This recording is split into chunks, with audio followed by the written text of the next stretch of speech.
what I'm going to talk about this time is very, very hard for me. It was the most special thing God told me I should do, and it is very hard to do things just when you hear from God that you should do those things. But as I obey God the whole time, I must do it. It's the same now when I do this live broadcasting, that I'm very nervous. I'm wondering why I do it, but I do it because it's for God. It's in God's will that I should talk about my traveling to Utah. And but it started when I was in Israel and was to this museum in Jerusalem. I got the message from God that I should do my DNA test. So I am not a wealthy person, so all my money was gone. I have only money for food to eat when I come back from Israel, but I did it anyway. When God is tell me something, I can't wait. I have to do it immediately, because or else it's coming my own fear, my maybe people talking to me to not do it, and so I do it very quick, because the devil can whisper in my ear to not do it. So it must be very quick. So I took my last money and ordered a kit of DNA kit. So I did it and sent it to Ireland, and I got it back, and I started to do my family tree, and I'm going to tell many times that I have to do what God is telling me. It's not my will, it's God's will. So whatever I think about it, that I have to put away. I have to put away myself to do it. And so that's not my will, but I do what God is telling me. And I started to build my family tree.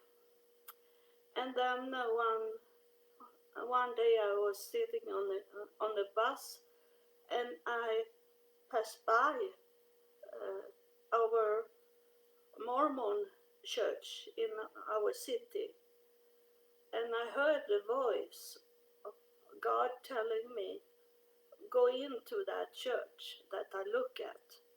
And next bus stop I went off and walked back to the church, and it was, I don't know what day it was, but there was people inside that church, and and also the room and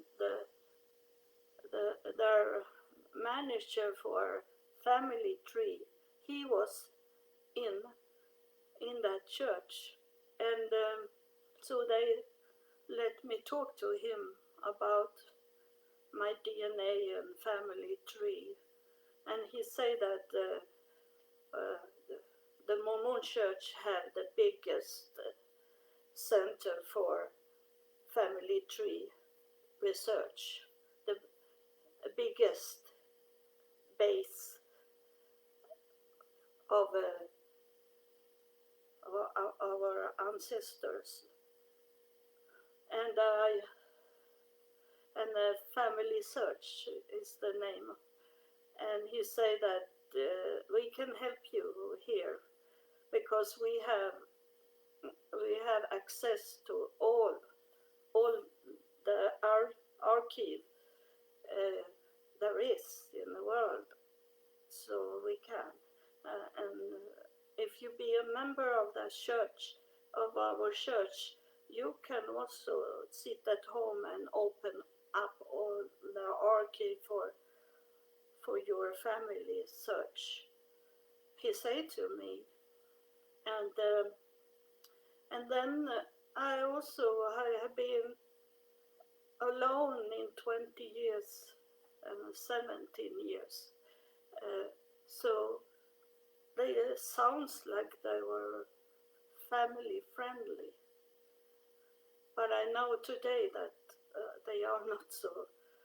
There was only my wish that they had been family friendly, and they were only family friendly. I was to dinners, and I was in everything events that was in the church.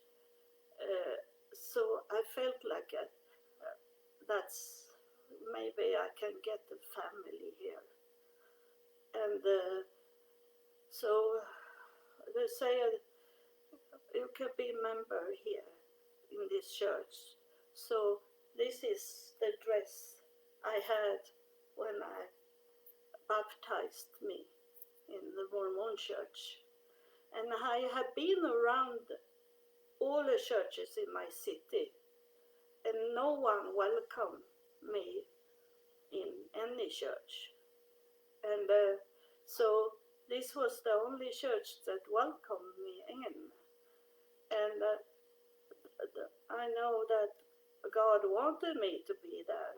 And I tell you once again, I do what God tells me to do. It doesn't matter where He takes me. It doesn't matter if I walk into the devil's den. It doesn't matter where I am, because I do the work for Him, for God, and not for myself, for the world, I hope, but not myself. But of course I felt like family. And then I say to one of the missionary, a girl, that I want to travel to Utah. And she say, I live in Utah, she say, the missionary. You can stay in our family, she say. And she thought, of course, it should be maybe 2-3 years later, like that. But I went home and bought a airplane ticket, as I say. It must go quick. And I had that money because I have sold some kittens. I was breeder and sell kittens. And she said, the girl, I never thought you should travel immediately. When I say that, she laughs, and she said, you can have my room at home in Utah, in Salt Lake City, she said. So it was a long long flight to go to Utah from Sweden. And but I live 1 hour from Copenhagen International Airport, so that's not far to go. But I took a ticket to Canada, to Toronto first, and I stopped in Canada first, and it was something that pushed me on to go to United States and Utah. It was something that happened in April, uh, just after I had been member of the church. It was one night I wake up, it was blowing. It was hard, strong wind, so strong wind, so it opened. I in my I had before in my past apartment. I had a balcony in my bedroom, and the doors fly up, and I had to go up and close the doors, and it felt like something come into the bedroom, some living thing, not only the wind. And then I fall to sleep again. But in the morning, when I go on the other side of my apartment, I have a big balcony there where I should plant flowers on the balcony. And I have done that video. You can watch that video in my archive here on Facebook, and where I show, because when I started to dig in the soil, it was full of metallic flakes, and it was in the pots that was hanging outside the balcony, and then it was also inside the balcony in the corner of my balcony. So it was spread all over, and it was small golden flakes. And I have learned about this with the book that Joseph Smith find in the soil. And directly when I saw those all over, all the plants, all the soil was full of these flakes shining. I was immediately thinking about Joseph Smith and Salt Lake City, and that made me more wanted to go. And I took I sit for many hours to clean up those golden flakes from soil, but some soil was still there. But I took it in a glass can, and I took it with me in a suitcase. And when I was in Canada, I should get a paper where I should say what I bring with me to the United States. And it says there that was forbidden to take soil with me to United States. And I was thinking that I hope they not find the soil in the suitcase. And God did something so very special on the airport in Toronto, because when I should make fingerprints, and the man that should do the fingerprints on me, he couldn't do it. He couldn't do it. There was no good. The camera didn't take that. It says not good enough. And then when he should take a picture of me, there was no picture of me. There was no picture. And he'd be very stressed. And he did some, go to the airplane, he said to me. So he forgotten to look in my suitcase. So they didn't find that I have soil with me. And I didn't know in that time, but I know it when I opened up my suitcase in Salt Lake City. So I had to go to Chicago and change airplane also, and then to Salt Lake City. So it was 15 hours flight. And I come to this young girl's family, and the man in the family, he was from Ghana, and the mother was from a little island called Tonga outside New Zealand, Polynesian island. And the father in the family was doctor. So he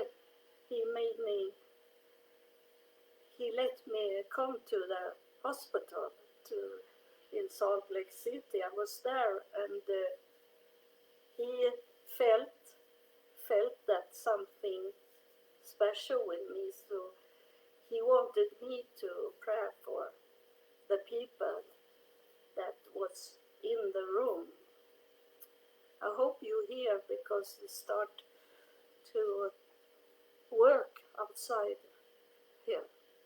But I was there, and it was, for example, a man, the first person I was together with a doctor in the the biggest hospital in Salt Lake City.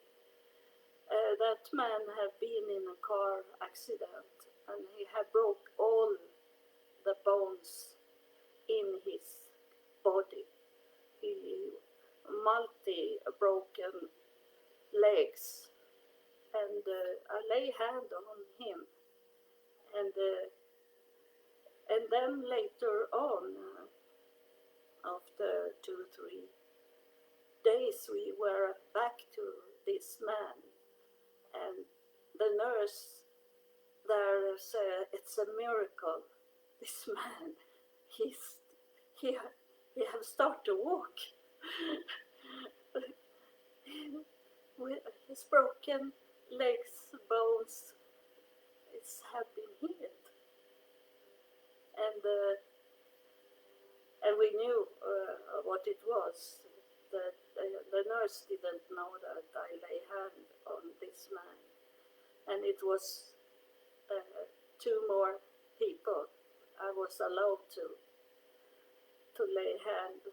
The doctor said it was not me. He was in the priesthood in the church, so he could tell me to lay hand. So, and I was.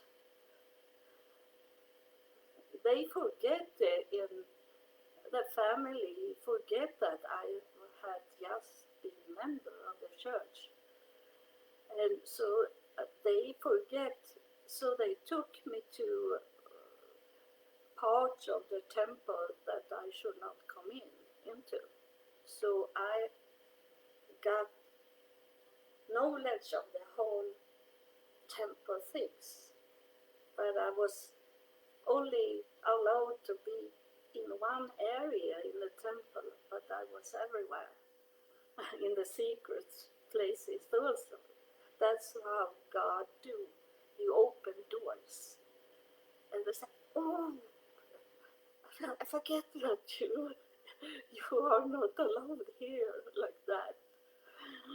And we were going in 5 o'clock in the morning with the kids, the young people in that church where the doctor's family was in Salt Lake City. Is many Mormon church, and but we were, because I have with me names from my family trees, that the boys should baptize.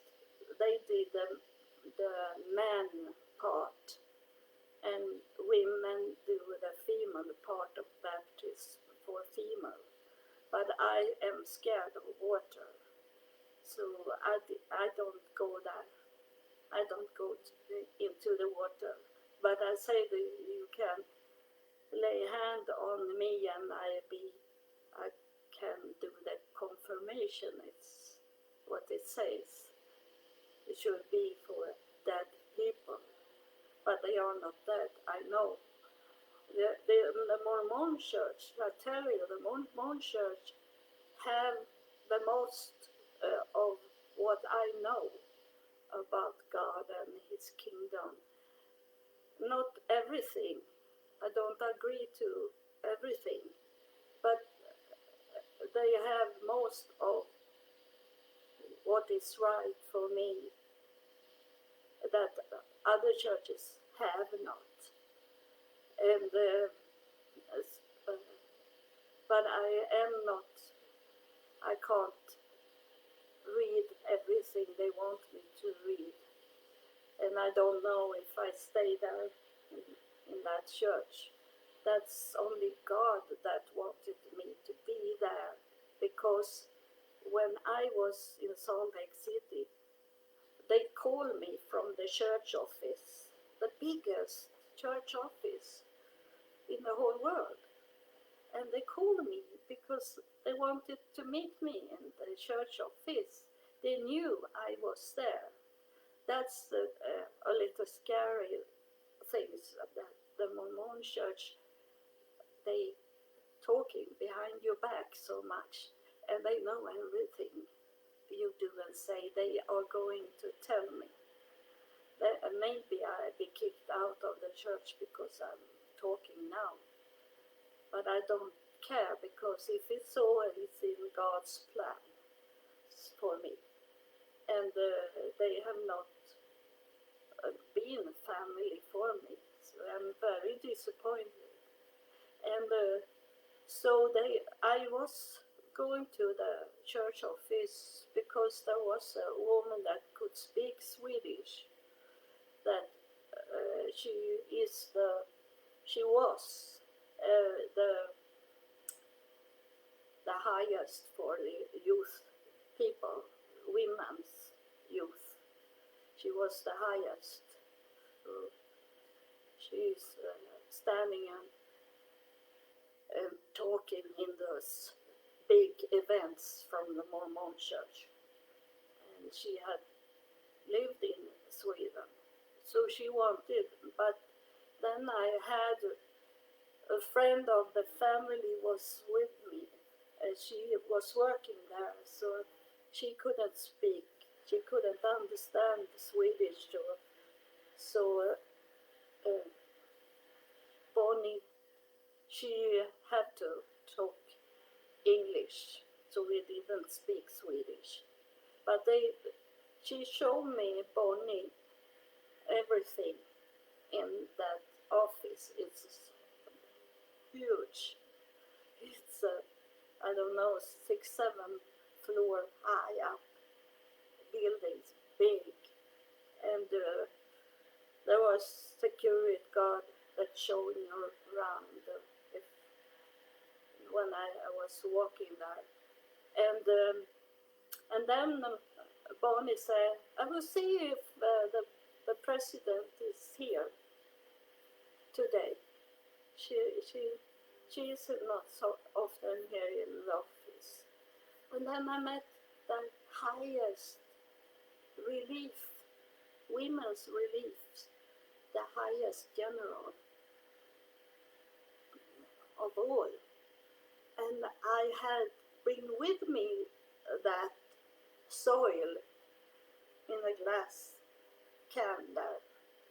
And I was thinking, that's the highest person I can come close to give this soil for. And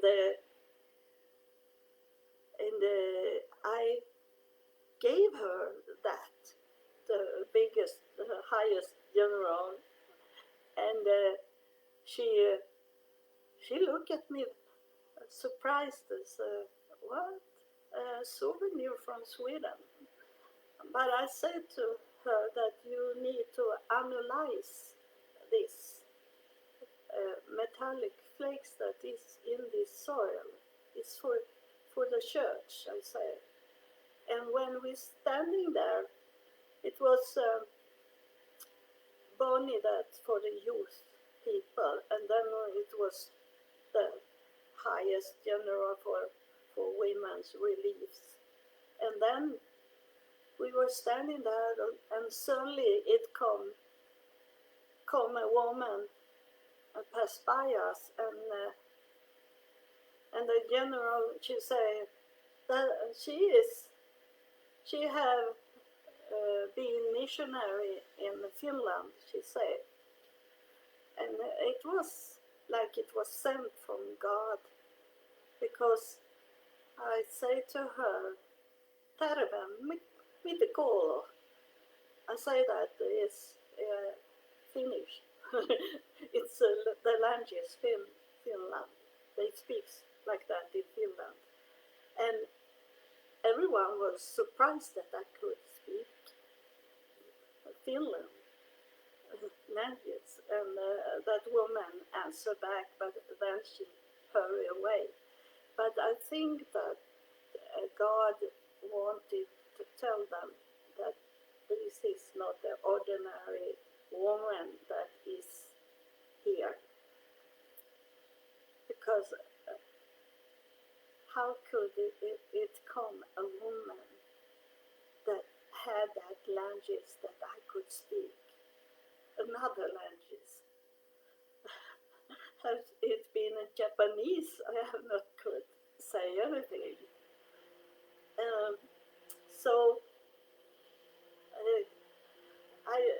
we went to the office, and on my Facebook profile, you see that I standing in the office and take picture together with Bonnie and the general, and then I went, and then when we were standing there, Bonnie and general and me, suddenly it was a man there on the side, and it was not visible. I saw the form of a man standing about my size, and he said, and I say that to them, there's a man here. He say, Missouri, he say, I don't know why. He want me to tell you, Missouri.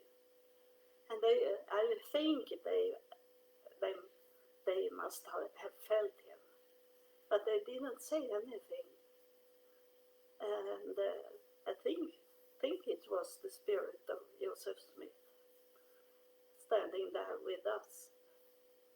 And then I went back home to the family, doctor family, and then next day they called me again from the office, from the church office, and it was one of the elder, or is they call apostle, that is of the highest top of the seventh close to the prophet, and and they called me that I should come and have a meeting with the elder. But this man that was in the Sabbath, he was away. He was in Africa in that time, but he let another man, an elder that was in the 12th of this highest top of the Mormon church, to talk to me. So I come to the office, and the woman that sit there and ask, take ID of people that should come into the church office, that was calling and say someone is waiting for you and these things. She didn't think that I should go up to this man. He was so high up, so that it was not a normal person that can come up to that high up top of the Mormon church. So she had to call him and say, is it true that you have a visit? And then she said my name, and he said, I will send the person that come and get her to the office. So there come a man and took me up in far away in that building, and I come to this man, and I sit in his beautiful office, his own office there, and I say, I don't know what we talk about first, but I say to him suddenly, I say, I see Jesus. Jesus is here with us, I say. And I saw a vision just when we were talking, and I said, it's Jesus he's standing outside the cave, and he do this to me, to tell you this. He go into the cave, and he go out from the cave into the sun, in the light. And then he go in the cave again in the darkness, and then he go into the light. I said, you must accept me as a messenger, because or else he go down into the darkness in the cave. And then when I look at this man, he was slaying in the spirit. He was down with his head, and I knock on his desk hard for him to realize that we are here. And he come back from the spirit, and sorry, I say that I didn't listen, but he was in the spirit. And then he said, I have to go because I have a meeting soon. And the secretary was in twice to us and say to him that you have an appointment. But he did ignore her because he was in the spirit. And he said, I say, I want to lay hand on you and heal you, I say to this man. And he took his hand to me, and I did the healing on him. And I was surprised that he said, thank you, very humble, that he felt something. And when I come out from the office, the secretary was so curious. She was wondering why he didn't go to the appointment. He was sitting there in his office so long with me. And when I come out from the office, out from the whole office area, I fall down on the floor because I be so tired of all this energy that was in the room. And so this man that should come and get me to show me where to go out to the parking lot because I have a car waiting for me. He had to go and get a wheelchair for me and took me out to the car in a wheelchair. But it take for me the energy in the healing. It take only maybe 3-4 minutes, then I back again. I'm okay. But it was good to don't need to walk. But I was surprised that no one did anything. And then when I come back to Sweden, the church people, I thought they should be curious and wanted me to tell them how it was in Utah. But and I asked people if they have been to Salt Lake City, and no one had been there. So I think it was very much new, and they have the women there in the church have never wanted to talk to me. They don't like me at all, and I don't. The man is okay. I have some men talking to me that is married man, and but the women and the church, I would tell you that church have been in meetings to love each other, and this with love they have talked to this ward, church ward I am in, and to love, to everyone should be a sister to each other, but they don't care, they are evil, they don't. And I have told those men that I talk to that they don't want, they don't even sit in the same side of the church as me. You really can see it, if not only feel it.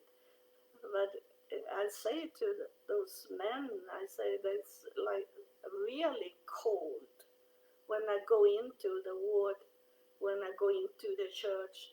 I only feel like I hit the icy wall.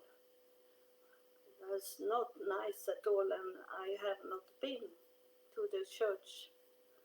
I avoid the church, and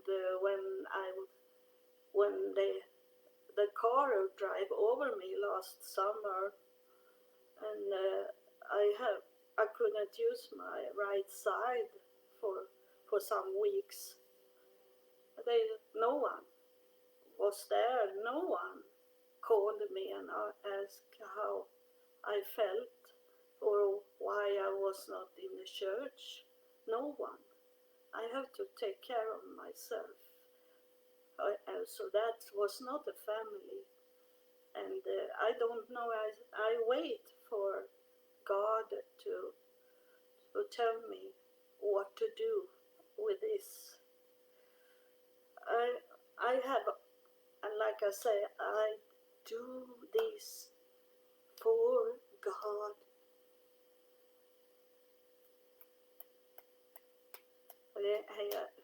He's coming forward now.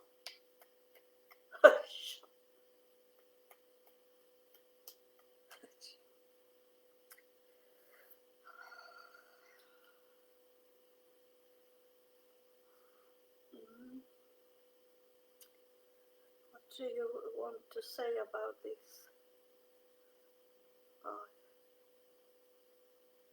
He said that he pointed at me and said that's my daughter. He say that it's not me, and I send her out.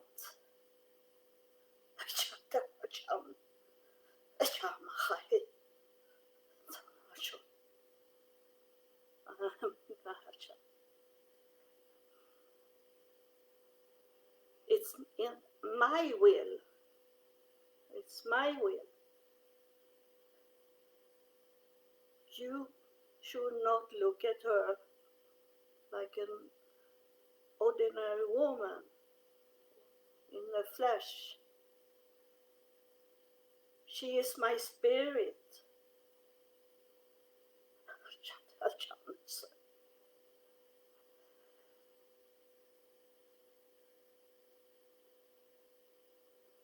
He said, hold your hand, he said.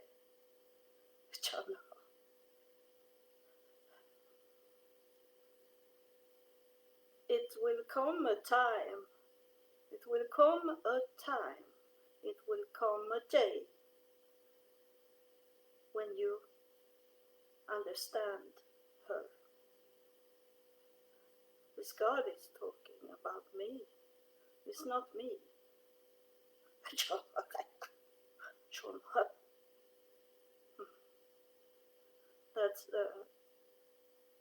That's language I have.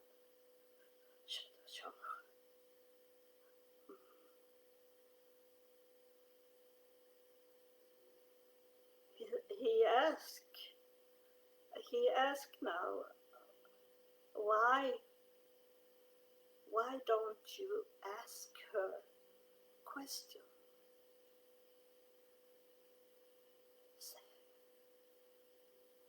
She will tell you the answer from me. Why is everyone so quiet?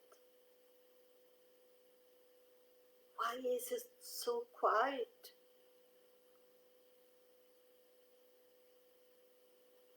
How so quiet in this world? It's so quiet on this planet that I have forward. Speak.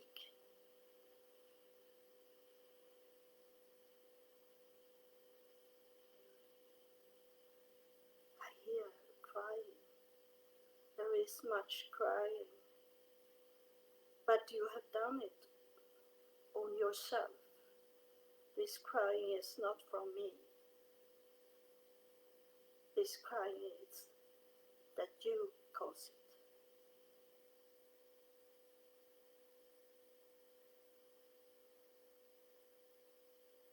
Heaven can't come down. Heaven can't come down as long as you not do what you should do. You have a plan. You have a plan for me, but you don't do it. You say this. It's like to spit in an ant stack. You know, when spit in an ant stack, the ants is going confused and stressed and running around and don't do what they should do. That's what God showed me.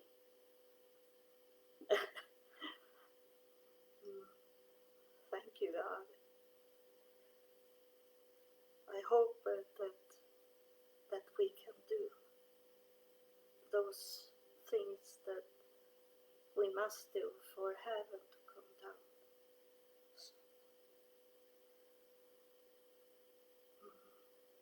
Thank you, God, for the message. I know that you are a modern God. You are not the old God.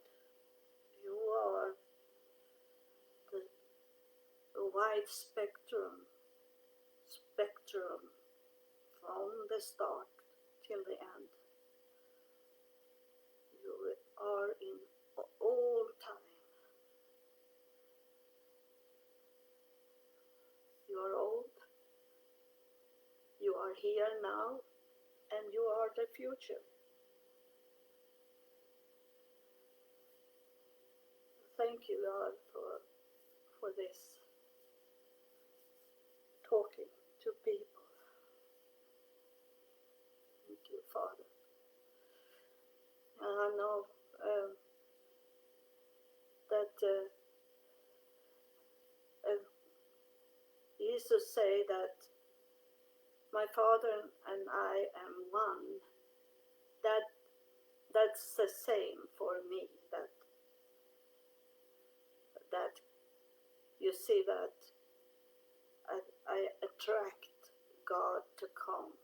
I have the Spirit in me, but I also attract God to come down and be inside me, or else I have not could speak from Him, give messages from Him, because I and God is one. And that doesn't mean that Jesus is God. He means that we are together as one to you, to give you a message. It's not about some title. There is no title. God had no titles on people. It's we here on earth that have wanted to have this title, because what God have told me so many times is the proud of man, but also women, but the proud to have these titles, to show I'm better than you. Many, you say no, I heard it, but many be uplifted of having a title and look down that you don't understand. And those people that when I was homeless, they say I will pray for you, like I didn't have God, that I couldn't pray for myself, because you should pray for yourself. It's not on me to pray for you. I pray for the whole world that I can do, but I don't pray for one person. That relationship you must have on your own. That's your responsible, to have a perfect relationship with God, so you can pray to Him in whatever you need to pray for. It's not to lay it on another person. It's your relationship with God. That's period. That's it.